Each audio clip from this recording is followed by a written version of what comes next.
Right folks, hello again, welcome back to my channel, and a bit of a departure topic wise from normal service. There's some topics here I've been wanting to talk about for a considerable period of time, but I've chosen not to for a variety of reasons. Now, if you've been around the channel for a while, so it's been over 4 years now, 200 plus videos, you'll know a little bit of my backstory, but there's been a lot of new subscribers join recently.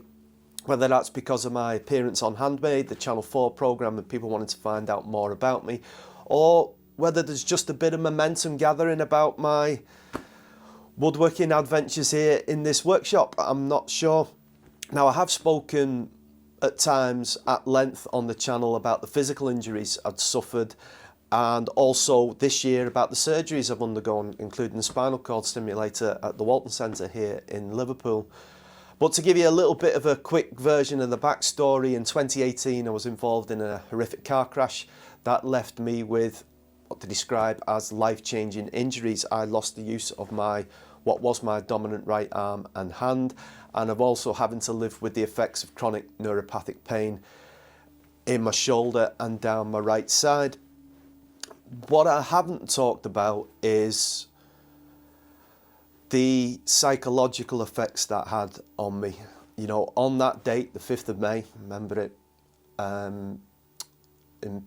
stuck in my head really. My life completely changed in all aspects.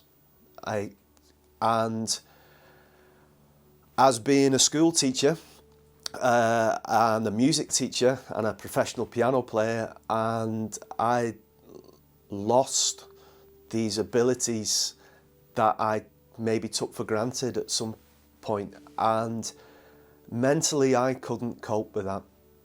I'd done my best to mask it, to pretend, to deflect, to use humour, and I couldn't cope, and I was shutting down. And later on in 2018 I will have what, reflecting, I would describe as a complete breakdown in my mental health. And luckily, with a very, very supportive partner, we looked to get help for that. And I, as a result of this, reaching out for help and getting the help that I needed, I was diagnosed with complex post-traumatic stress disorder, mixed anxiety and depressive disorder as well. Now, I've not purposefully hid that from the hand-eye craft world, and I've hinted at it on multiple occasions, but I've never spoken about it. I've never spoken to the people watching this video, and I've never spoken about it outside a very close-knit group of people. Reasons being, I could have multiple reasons really. I think part of it being my real world job as a secondary school teacher, and not wanting that information to be out there in the public domain, probably part of it, but also maybe I wasn't ready. I think that was probably played a bigger part in that. And I also, when I did think about sharing some of this information, how would I go about doing it? Actually sat here in my workshop now just to give a monologue about how I live, cope and manage with post-traumatic stress disorder, with anxiety and depression, that didn't feel right either. So I was trying to find some kind of mechanism, some kind of way of communicating a substantial amount of experience that I have gathered and gained on these topics over the course of the last 4 years. And I found a solution when I visited London recently as part of the British Business Bank and becoming a startup loan ambassador for them.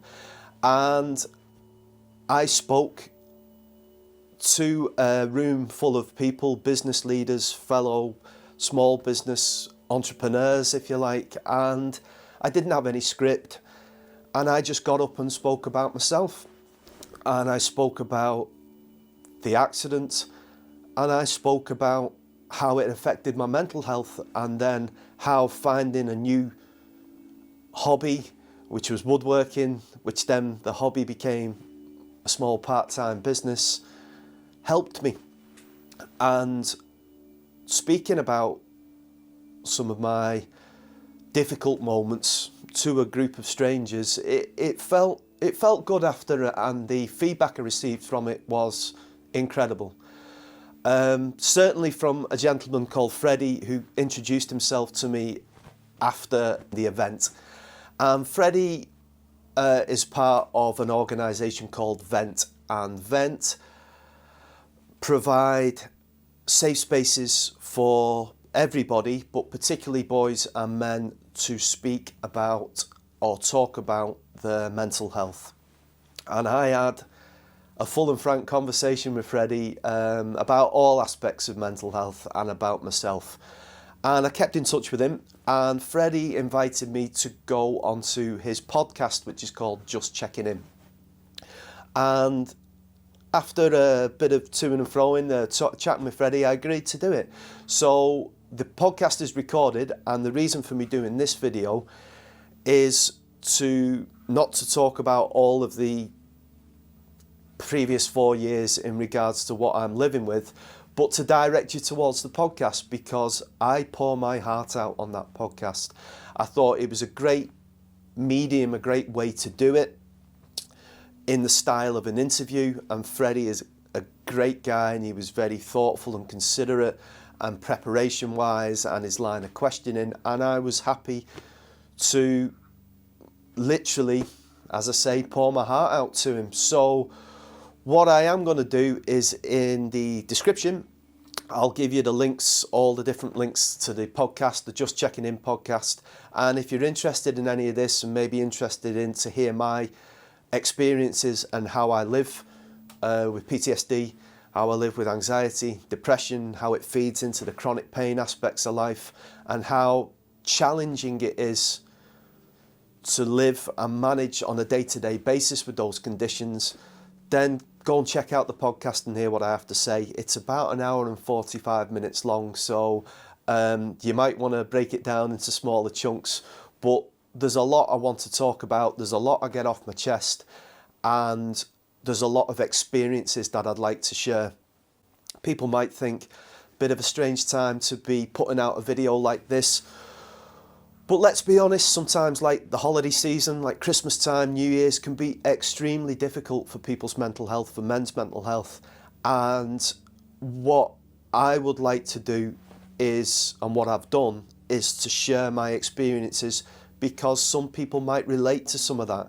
And if some people relate to that and look at how I mismanaged those situations, and how I eventually went about getting support, getting treatment, getting help for those, then if that can help support, give somebody and maybe a little bit of advice how to go about doing things, then all the better, in my opinion. All right. Yeah, it is coming up to Christmas time. I don't want to bring it down. I don't want to bring the mood down, but I do want to get some of these messages across, because I'd love to be able to share that information with people. And if people think, yeah, that's me, I need to get some help, then all the better for it, I think. Right, folks, so what I'm going to do just at the end of this, I'm going to give you a little bit of a snippet of the podcast recording, so you can check that bit out. I think it's a little bit where I'm relating to chronic pain and a conversation I had with a consultant surgeon. So yeah, and if that interests you, then check out the description box, click on the links, and go and check out the Just Checking In podcast. Okay, I'm going to leave it there, folks. So thanks very much for tuning in for this video.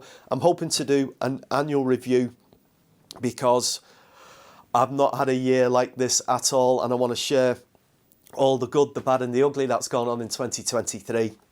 So keep an eye out on the video, and you might want to check that out at some point. Keep an eye out on the channel. As ever, everyone, take care and look after yourselves, and I'll see you soon. Thanks for watching. There'll be people listening now who live with chronic pain. It's one of the invisible illnesses. So we talk about mental health as an invisible, because you don't see it.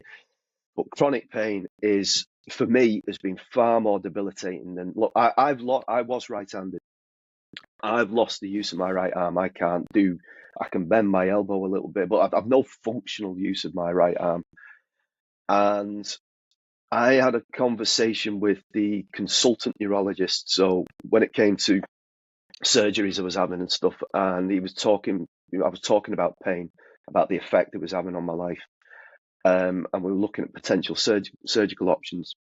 And I'm saying to the consultant, said, if you put two envelopes on the table, doctor, one was you give me the use of my arm back, but I had to live with the pain, or if the other one was you could take some of the pain away, but I'd get no use of my arm back, it would be the second envelope every Wow.